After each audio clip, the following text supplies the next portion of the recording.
This is Kerry, Shearer, and right now I'm in downtown Napa, California. Behind me is one of the hardest hit structures in the 6.1 earthquake that hit at 3:20 a.m. on Sunday morning. It's the Carpe Diem restaurant, and this is one of 15 buildings at this time that has been red tagged, which means that nobody can go in or out.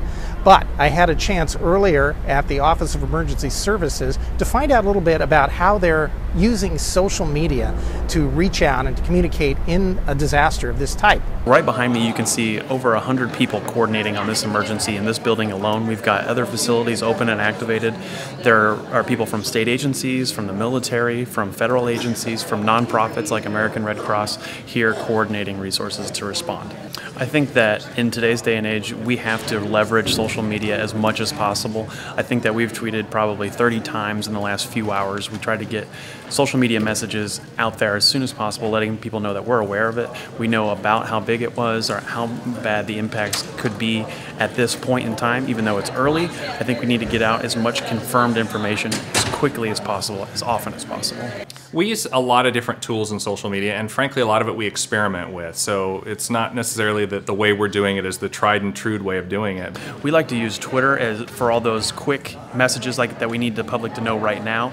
If there's a longer message or something that might be closer to a press release, we might be using Facebook and WordPress. So we use all of those platforms. So in the case of today, one of the things we want to do is provide the media with at least a glimpse of what's going on. And, it's sort of reassuring to know, like, oh, we actually are in here doing something. So we have a camera that we can turn on and provide a live stream on Ustream of what's happening here, and then we push that out on social media like Twitter and say, hey, click here and you can see what's actually happening live in the State Operations Center. Skype's a great example of a tool that provides big dividends, and especially like in this case. We're here in Sacramento. We have the State Operations Center. There's lots of stuff going on behind us, right? But the media doesn't want to sit here and watch us working at computers. They want to be out in the field looking at where the building is collapsed, where there's water main breaks, where people are affected. That's 50, 60 miles away from here. So they have to make a decision. Are they going to be here or there? If we use Skype, that also provides them an opportunity to be here but not physically be here. We can tell them we're on Skype, we can do an interview with you. CNN does it, MSNBC does it, local stations do it. It provides just another channel of getting your message out in a convenient way, because the media can't always be everywhere, and especially today when the media markets are divided and there's less reporters than there ever has been. Well, social media can be critical in a disaster. We can see potential impacts that we weren't aware of, road reports from just civilians on the ground driving around, possible building collapses in an earthquake that we weren't aware of, or it might be in a rural community. There used to be the old days where you would say that if there was a photo published by a citizen or there was video put up, we would be very skeptical of it and frankly try to filter it out. We don't want to see it. Like, it's unverified information. But the reality is that drives the storyline of media. If you're not providing the images or providing context, those images and the things that are unverified are actually driving the storyline. Most of the time, it's a good gauge as to where you need to go for either rumor control or providing additional information, clarifying facts, focusing your effort on an area that perhaps you wouldn't have otherwise known, but because people are tweeting and providing information of something going on. So, it's still an evolving medium for us. We're not afraid to experiment. We're also not afraid to get out information as quick as we can. Sometimes we do trip, sometimes we do fall, but then we're quick to correct it.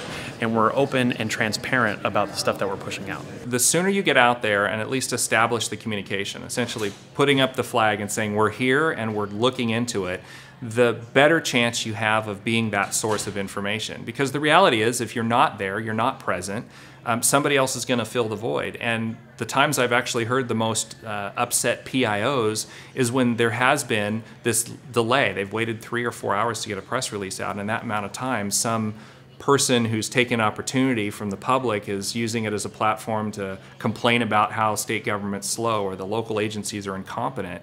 And in that amount of time, if you would have just put up the flag and said, hey, we're here, we're obviously concerned about the people that are impacted and we're going to take some steps to help them, and we are, and we're going to provide you information over the course of time. I mean, that ends up paying big dividends when it comes to at least providing a channel of public information where other people can consume it.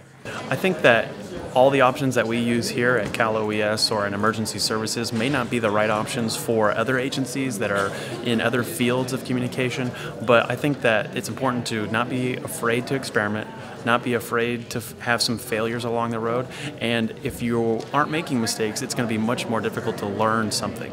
You have to be able to trip and fall before you're able to run.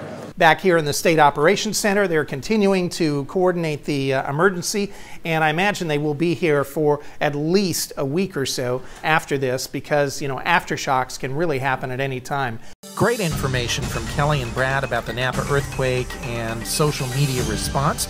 We'll talk with you again soon.